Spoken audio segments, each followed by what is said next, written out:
আগামী 17-18 ফেব্রুয়ারি 2 দিন তিস্তা নদীর তীরে লাগাতার অবস্থান কর্মসূচি ঘোষণা করেছেন তিস্তা নদী রক্ষা আন্দোলন।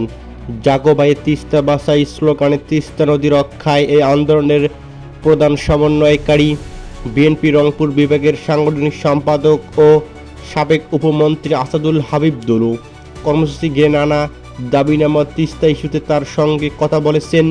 এদিকে তিস্তার তীরে আপনারা লাগাতার অবস্থান কর্মসূচি করেছেন, এই কর্মসূচি নিয়ে আপনাদের ভাবনা কি? কেন মনে হলো এরকম কর্মসূচি হওয়া দরকার? উত্তরে তিনি বলেন, এটা নতুন ভাবনা নয়, এটা এই অঞ্চলের জনপদের মানুষের দীর্ঘদিনের দাবি। বিভিন্ন রাজনৈতিক ও সামাজিক সংগঠন দীর্ঘদিন ধরে তিস্তার পানির ন্যায্যতা ও তিস্তা মহাপরিকল্পনার জন্য আন্দোলন করেছে। এতদিন স্বৈরশাসকের কারণে আমরা কথা বলার স্বাধীনতা পাইনি, সমাবেশ তো দূরের কথা, একসঙ্গে জমায়েত হওয়ার সুযোগ ছিল না। এখন মুক্ত বাংলাদেশ, দীর্ঘদিনের বঞ্চিত রংপুরবাসী জন আকাঙ্ক্ষিত দাবি দিয়ে আমরা সবাই ঐক্যবদ্ধ হয়েছি। এদিকে আসাদুল হাবিব দুলু আরও বলেন, আমরা 48 ঘন্টার জনতার সমাবেশের আহ্বান জানিয়েছি। আমাদের আহ্বানে পরিপ্রেক্ষিতে রংপুর বিভাগের 5টি জেলা রংপুর, লালমনিরহাট, নীলফামারী, গাইবান্ধা ও কুড়িগ্রামের হাজারো লোক জমায়েত হওয়ার ইচ্ছা প্রকাশ করেছে।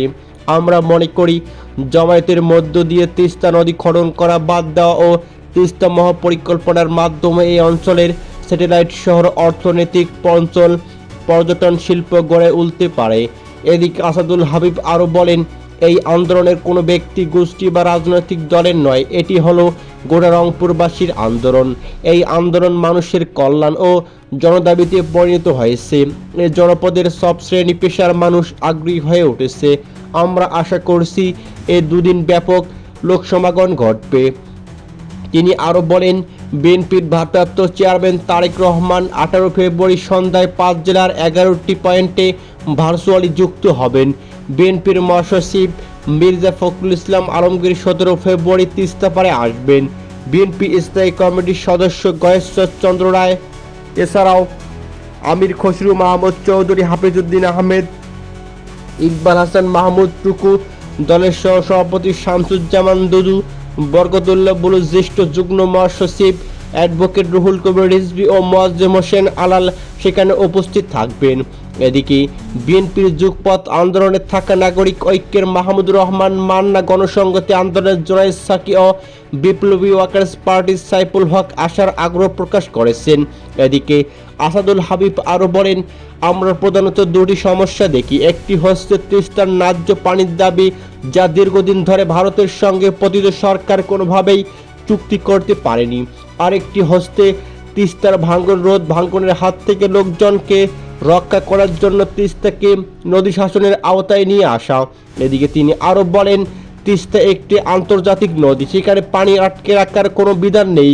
ভারত জোর করে আমাদের পানি আটকে রেখেছে, আমাদের হিসার পানি দিতে হবে। এটা আলোচনার মাধ্যমে হতে পারে। একবার আলোচনা হয়েছিল, শুল্ক মৌসুমে অর্ধেক পানি ভারত রাখবে, অর্ধেক বাংলাদেশকে দেবে। বর্ষার মৌসুমে 2 লাখ কিউসেক পানি আসে, সেখানে শুল্ক মাত্র 1000 কিউসেক পানি দেওয়া হয়। সুতরাং যৌথ নদী কমিশনের মধ্যে আলোচনা হতে পারে, না হলে সরকারকে আন্তর্জাতিক আদালতে বিষয়টি তুলতে হবে। এদিকে আসাদুল হাবিব আরও বলেন, ওনারা পাওনা চায় না, একটা সীমাকা রক্ষা করেছিল, সেই সীমাকার ভিত্তিতে একটি নকশাও দিয়েছিল। সীমাকায় তারা উল্লেখ করে তিস্তা নদী প্রশস্ত হয়ে গড়ে উঠেছে প্রায় 8.5 কিলোমিটার, এটাকে কমিয়ে তারা 1.5 কিলোমিটার নিয়ে আসতে চায়। তাহলে তিস্তার 2 পারের লাখো হেক্টর জমি চাষাবাদের আওতায় আসবে। তারা বলেছে নদীর 2 ধারে গাইড দিয়ে রাস্তা প্রশস্ত করে দেবে। তাদের নকশার মধ্যে ছিল স্যাটেলাইট শহর, হাউজিং, অর্থনৈতিক অঞ্চল, পর্যটন, নদীতে নৌযান চলাচল করবে। এদিকে আসাদুল হাবিব আরও বলেন, আমাদের এ ব্যাপারে কোনো সমীক্ষা নেই, যারা এ ব্যাপারে অভিজ্ঞ তাদের করতে হবে। আমরা দাবি করেছি তিস্তা নদীর যে মরা দশা হয়েছে এটা বিলুপ্তি প্রায়, এই নদীকে জাগিয়ে তোলা সম্ভব। এদিকে আসাদুল হাবিব দুলু আরও বলেন, পরিবেশবাদীরা কীভাবে বলেছেন আমি জানি না, কিন্তু এখন আপনি গিয়ে দেখবেন তিস্তার বাস্তব অবস্থা। 8 বা 8.5 কিলোমিটার চওড়া প্রশস্ত শুধু ধুরু বাড়ি, এখানে পানির কোনো অস্তিত্ব নেই। 1.5 কিলোমিটার নিয়ে এলে এটা অবশ্য খনন করতে হবে, গভীরতা থাকবে, গভীরতা থাকলে পানি সংরক্ষণের অসুবিধা হওয়ার কারণ। এদিকে আসাদুল হাবিব আরও বলেন, তিস্তার পানি আমাদের ন্যায্য দাবি, ভারত এটা মেনে নেওয়া উচিত। আগে নতজানু সরকার ছিল, যেভাবে দাবি তুলতে পারেনি। আমরা মনে করি এখন আমাদের সময় এসেছে, এখন দাবি করার সময় এসেছে। আমাদের হিসার পানিদের সমস্যা থাকবে না। আমরা একটি জনকল্যাণ জনবান্ধব প্রকল্প চাচ্ছি। যেগুলো চ্যালেঞ্জ আসবে সেগুলো সেভাবে মোকাবেলা করতে হবে। আসাদুল হাবিব বলেন, আমার বক্তব্যে বলেছি, যারা এসব স্তরে সৌর বিদ্যুৎ বিভিন্ন প্রকল্প করেছেন তারা স্বৈরশাসকের দোসর ছিলেন। স্বৈরশাসক সুবিধা দিয়েছে জনগণের কাছে, তাদের কোনো জবাবদিহি ছিল না।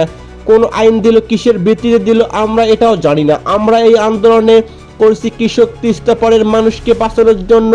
ভূমিহীন, গরিব, নিম্নবিত্ত তিস্তাপাড়ের পরিবারগুলো নদী ভাঙ্গনের ছিন্নমূলে পরিণত হয়েছে। সুতরাং তাদের স্বার্থ আগে রক্ষা করতে হবে। এদিকে আসাদুল হাবিব দুলু আরও বলেন, মহাপরিকল্পনা এটি আর মেগা প্রকল্প বলি, এটা বৃহত্তর বিষয়। এটার সমীক্ষা, নকশা ও আলোচনার প্রয়োজনীয় রয়েছে। ওনারা অন্তর্বর্তী সরকার বিক্ষোভ ও বিচ্ছিন্নভাবে কাজগুলো করতে চায়। অতীতের অভিজ্ঞতা থেকে আমরা জানি তিস্তাপাড়ের বিভিন্নভাবে জিও ব্যাগ ফেলানো হয়েছে, স্পার বানানো হয়েছে, কিন্তু নদী ভাঙ্গন ঠেকানো যায়নি এ পর্যন্ত। তবে কবে নদী ভাঙ্গন ঠেকানো যাবে সেটা আমার মনে নেই।